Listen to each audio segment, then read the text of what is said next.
नमस्कार दोस्तों, हमारे YouTube चैनल में आपका स्वागत है। आज हम करेंगे नेक्स्ट टॉपिक जिसका नाम है फ्रेसोग्राफी। अगर इससे पहले वाली वीडियो आपने नहीं देखी तो आप डिस्क्रिप्शन बॉक्स में जाके वो वीडियो देख सकते हो, उसका लिंक आपको वहाँ पे मिल जाएगा। आपको जो वीडियोस हैं वो स्टेप बाय स्टेप जो हमने क्लासेस करवाई हैं उसके अकॉर्डिंग ही आपने देखनी है, क्योंकि ये टॉपिक इंटर रिलेटेड है। अगर पिछला टॉपिक आपको समझ में आएगा तभी आपको अगला टॉपिक वो समझ में आएगा, आप कुछ भी स्किप नहीं कर सकते। तो चलो शुरू करते हैं आज का टॉपिक। आज का टॉपिक है फ्रेसोग्राफी। पहले ये देख लेते हैं फ्रेसोग्राफी होती क्या है। इसके बारे में बेसिक इंट्रोडक्शन यही है, जैसे कि अगर आप जब स्टेनो सीख जाओगे तो वहाँ पे होता है स्पीड को इंक्रीज़ करना।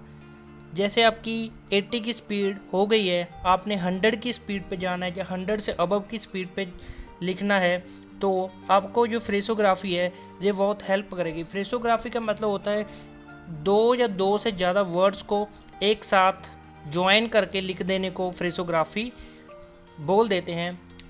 इसका बेनिफिट क्या है, अगर आप दो या दो से ज़्यादा वर्ड्स को एक साथ ज्वाइन करके लिखोगे तो आपका समय उसमें कम लगेगा, जिससे कि आप ज़्यादा जो स्पीड वो पकड़ पाओगे।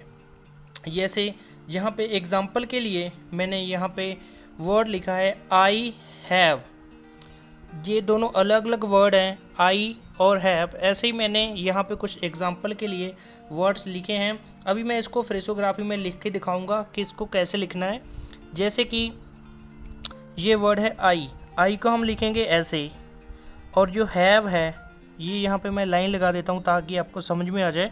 हैव जो है वो ग्रामर लॉग है हमारा, वी को ऑन दी लाइन लिख देंगे तो हैव हो जाता है, और ये है आई हैव। तो हम इसको कैसे लिखेंगे, हम इसको ज्वाइन कर देंगे, हम लिखेंगे आई हैव। अभी आप देखोगे ये लाइन से ऊपर जो हमारी जो आउटलाइन है वो लाइन से ऊपर चली गई, जबकि जो हैव होता है वो ऑन दी लाइन होता है।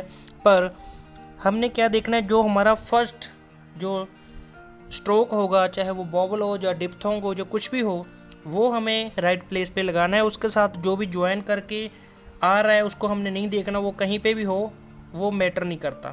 तो ये हुआ आई हैव, मैंने दोनों को ज्वाइन करके लिख दिया। ऐसे ही आई थैंक यू, आई जो है वो ऐसे है और जो थैंक है वो ऐसे पढ़ता है, और यू ऑन दी लाइन ऐसे पढ़ता है। ये हमने किया हुआ है, आई और यू किया हुआ है हमने डिप्थोंग वाले चैप्टर में।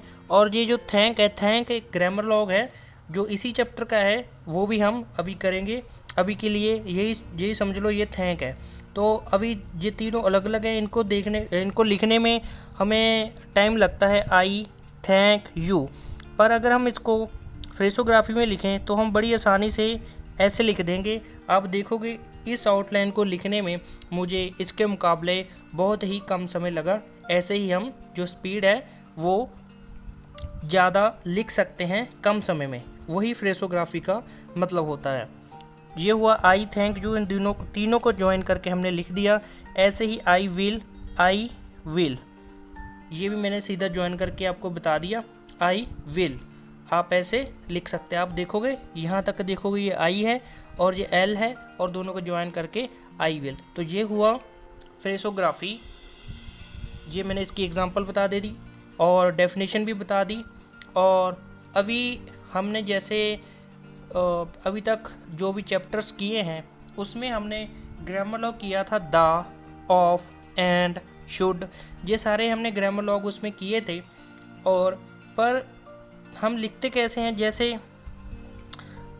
यहाँ पे मैं लाइन लगा दे रहा हूँ। जैसे ये है ऑफ, जो लाइट होता है पी से लिखते हैं ऑफ, और द के लिए हम डॉट लगाते थे ऑन दी लाइन। तो इसमें देखोगे काफ़ी टाइम जो लग जाता है ऑफ द लिखने में। तो ये मैंने टॉपिक लिखा है द टिक। द के लिए हमने टिक का यूज़ करना है, तो उसका मतलब यही होगा कि हमने उसे फ्रेजोग्राफी से ज्वाइन कर दिया। जैसे ये है ऑफ और द, डॉट लिखेंगे। ऐसे ही ये है एंड द, एंड ऐसे लिखते हैं और द ऐसे लिखते हैं, ठीक है। पर मैं अभी क्या करूँगा, इन सभी को यहाँ पे लिख के दिखाऊंगा फ्रेजोग्राफी में।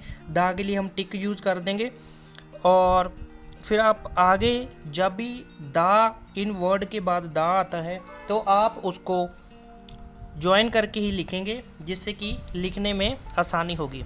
अभी मैं सारों को इकट्ठा करके लिख रहा हूँ। ऑफ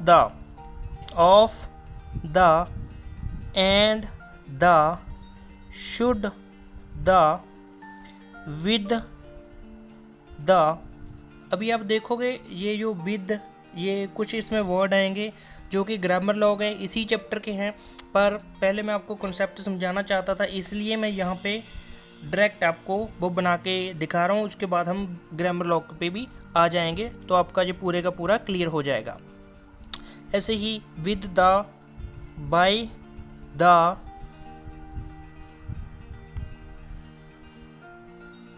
यहाँ पे मैं लाइन लगा देता हूँ ताकि आपको समझ में आ जाए।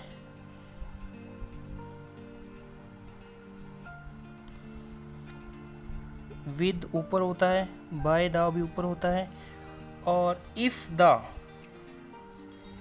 इफ ऐसे लिखते हैं और द ऐसे लग जाएगा। Have on the line the.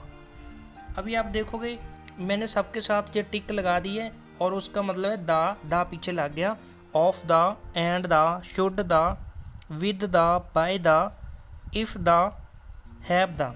अभी आप देखोगे मैंने जो अभी तक ये वाली बनाई और ये वाली जो मैंने बनाई इसके साथ दा लगा के दिखाया, जो नीचे मैंने 4 वो छोड़ दी वो मैंने बनाई नहीं।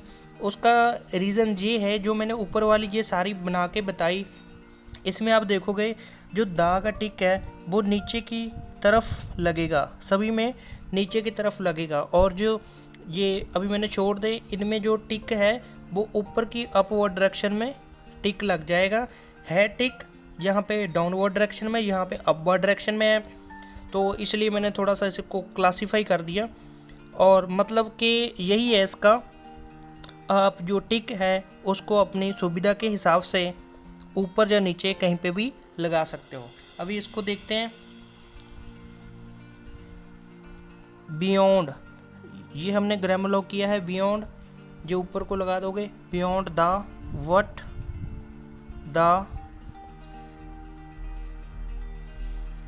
एट हम कैसे लिखते हैं, ऊपर T, the, which on the line the, which the. अब देखोगे ये चारों को ऊपर की तरफ लगाए और ऊपर वालों को नीचे की तरफ लगाए। आप टिक, द का टिक जो है कहीं पे भी आप लगा सकते हो, अपवर्ड डायरेक्शन में भी और डाउनवर्ड डायरेक्शन में भी। तो यहाँ पे जो हमारा फ्रेजोग्राफी का जो कॉन्सेप्ट है वो हमारा कंप्लीट हो जाता है। और अभी हम करेंगे इसी चैप्टर के ग्रामर लॉग, जैसे कि हमने उसमें भी कुछ ग्रामर लॉग्स जो किए हैं, जो एग्जांपल दी थी वो आपने कर नहीं रखे। अभी मैं सारे के सारे जो ग्रामर लॉग यहाँ पे मैंने लिख दिए हैं। बुक में कुछ कम थे, कुछ मैंने अपनी तरफ से बना के जो भी हमारे यूज़ वाले हैं वो मैंने सारे यहाँ पे लिख दिए हैं। तो यहाँ पे अभी करते हैं। पहला वर्ड है थैंक। थैंक को जो इथ होता है लाइट वाला, उसको फर्स्ट प्लेस पे लिखेंगे तो उसका मतलब होगा थैंक। जैसे कि लास्ट चैप्टर में मैंने बताया था कि किसी वर्ड को हम अगर काट देंगे तो वो सेकंड या थर्ड फॉर्म उसकी बन जाता है। ऐसे ये थैंक के बाद थैंक्ड वर्ड, ये बुक में थैंक और थैंक्ड दोनों को एक ऐसी से रिप्रेजेंट करते हैं, पर हम डिफ्रेंशिएट करने के लिए हम अलग अलग इसका बना लेंगे। जैसे ये थैंक है, थैंक को फर्स्ट प्लेस पे लिखेंगे, अगर इसको कट कर देंगे तो ये क्या हो जाएगा, थैंक्ड, ठीक है। और ऐसे ही अगर इसको इथ को फर्स्ट प्लेस पे लिखोगे तो वो होगा थैंक, और इसी को अगर सेकंड प्लेस पे लिख दोगे तो वो हो जाएगा थिंक। और इसके साथ ही एक जो वर्ड है बुक में नहीं है, इसकी ज़रूरत पड़ेगी तो हम इसको कैसे लिखेंगे, जैसे थिंक लिखते हैं वैसे ही लिख देंगे और इसके लास्ट में एक सर्कल सा बना देंगे तो वो हो जाएगा थिंक्स। और जो नेक्स्ट वर्ड है वो है वॉज। वॉज में जो हमारा z होता है उसको हम सेकंड प्लेस पे लिख देंगे तो वो हो जाएगा वॉज, और अगर इसी को थर्ड प्लेस पे लिख देंगे तो वो हो जाएगा हुज। ऐसे ही नेक्स्ट वर्ड है दो। दो को बुक में ऐसे लिख रखा है पर हमने ऐसे नहीं लिखना है, इसके साथ में ये हमने लगा देना है। आप इसको बीच में भी लगा सकते हो, कहीं पे भी लगा दो तो ये हो जाएगा दो। और इसी को अगर यहाँ पे सेकंड प्लेस पे लिख दोगे तो वो हो जाएगा देम। ही के लिए एक डिफरेंट वर्ड जो वो यूज़ किया हुआ है बुक में, वो कंफ्यूजिंग है, तो हम इसको पूरा लिखेंगे। हमें लिखना है एच को ये डॉट लगा देना है तो वो होगा ही। ठीक है, हम इसको पूरा लिखेंगे क्योंकि बुक वाला वो आपको समझ में नहीं आएगा, कंफ्यूज हो जाओगे। उसके बाद है शेल। शेल को जो शो हमारा होता है एच जो होता है उसको सेकंड प्लेस पे लिख दोगे तो वो होगा शेल। इसी को थर्ड प्लेस पे लिख दोगे वो होगा विश। और जैसे जो बियॉन्ड जो हमने यू वाला आई नाउ एंजॉय म्यूज़िक जो हमने डिप्थोंग किया था उसमें जो यू वाला था साइन, वो उसी को हम उसकी डायरेक्शन चेंज करके लिख देंगे तो फर्स्ट प्लेस पे लिख देंगे तो वो होगा व्हाट, और उसको सेकंड प्लेस पे लिख दोगे तो वुड। और इसकी डायरेक्शन को उल्टा करके जैसे जो व्हाट इधर से इसका जो फेस ओपन है, अगर इसका फेस इधर से ओपन कर देंगे तो वो होगा विद, और इसको ऑन दी लाइन लिख दोगे तो वो होगा व्हेन। ठीक है, और ये हमारा ओ। तो इसके लिए हम जैसे हम ऑन लिखते हैं वो लाइट लिखते हैं, ऐसे ही फर्स्ट प्लेस पे हम डार्क ऑन की तरह हम ऐसे डार्क लिख देंगे तो उसका मतलब होगा ओए। ये तीनों की प्रोनाउंसिएशन, जो तीनों में से कोई भी वर्ड आता है, ये वर्ड वैसे बहुत ही कम यूज़ होता है पर फिर भी आप कर लो। ये जैसे ऑन लिखते हैं, ऑन होता है वो लाइट होता है फर्स्ट प्लेस पे, ये डार्क होगा, तो इसके लिए हम उसको यूज़ कर लेंगे। तो यहाँ पे जो है हमारा चैप्टर है फ्रेसोग्राफी वो कंप्लीट हो जाता है। इसमें और कुछ नहीं है कुछ ज़्यादा करने वाला, इसका बस मतलब इतना ही है कि आपको फ्रेसोग्राफी सीखनी है कि कैसे वर्ड्स को ज्वाइन करना है। तो जो वीडियो के लास्ट में मैं एक एक्सरसाइज वो डालूँगा, आपको उसकी प्रैक्टिस करनी है। वहाँ पे कुछ वर्ड्स लिखे होंगे जैसे कि ये लिखा है आई हैव, जैसे ये आई हैव है इसके बाद कुछ भी लगा लो, कुछ भी लिखा हुआ है और उसके बीच में हाइफन होगा लगा हुआ। आई हैव जैसे मैं लिख देता हूँ नो, आई हैव नो, जिस वर्ड में ये हाइफन लगा होगा उसका मतलब होगा कि आपको उसकी फ्रेसोग्राफी बनानी है। वहाँ पे एक लाइन लिखी रहेगी, आपको उसकी फ्रेसोग्राफी बनानी है। आपको एग्जांपल के लिए भी मैं दिखा देता हूँ। जैसे आप देखोगे यहाँ पे आपको दिख रहा होगा, ये लिखा है वाई डू यू थिंक, यहाँ पे है लिखा है why do you think he was. आप देखोगे वाई डू और यू इसके बीच में हाइफन लगा हुआ है, तो इन तीनों को आपको ज्वाइन करके लिखना है। आप यहाँ से देख सकते हो कि हमने किस वर्ड की फ्रेसोग्राफी बनानी है किसकी नहीं, यहाँ से डायरेक्ट पता चल जाएगा। जैसे ही वाज यहाँ पे भी लगा हुआ है, यहाँ पे नहीं है, इसको सिंपली लिख देना है। जैसे ऑफ और दा के बीच में लगा हुआ है तो आपको इसकी भी जो फ्रेसोग्राफी बना देनी ऑफ और दा, जैसे कि मैंने एग्जांपल में भी बताया था। तो आप जो पूरी की पूरी जो एक्सरसाइज है इसको देख सकते हो, जहाँ पे भी ये हाइफन लगा होगा आपको उसकी फ्रेसोग्राफी बना देनी है। जैसे यहाँ पे भी लगा हुआ है ऑफ द, आई थिंक यहाँ पे भी लगा हुआ है, तो यहाँ पे आई थैंक यू, यहाँ पे फॉर द पे लगा हुआ है, जहाँ पे भी ये हाइफन लगा होगा उसका मतलब कि वो फ्रेसोग्राफी है। ये आगे भी आपके काम आएगी।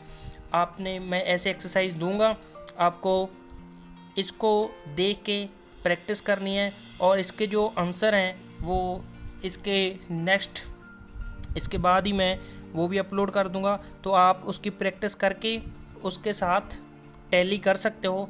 उसके अलावा अगर फिर भी आपको कोई इस टॉपिक में या किसी वर्ड में कोई कंफ्यूजिंग हो रही है तो आप हमें कमेंट बॉक्स में जाके पूछ सकते हो।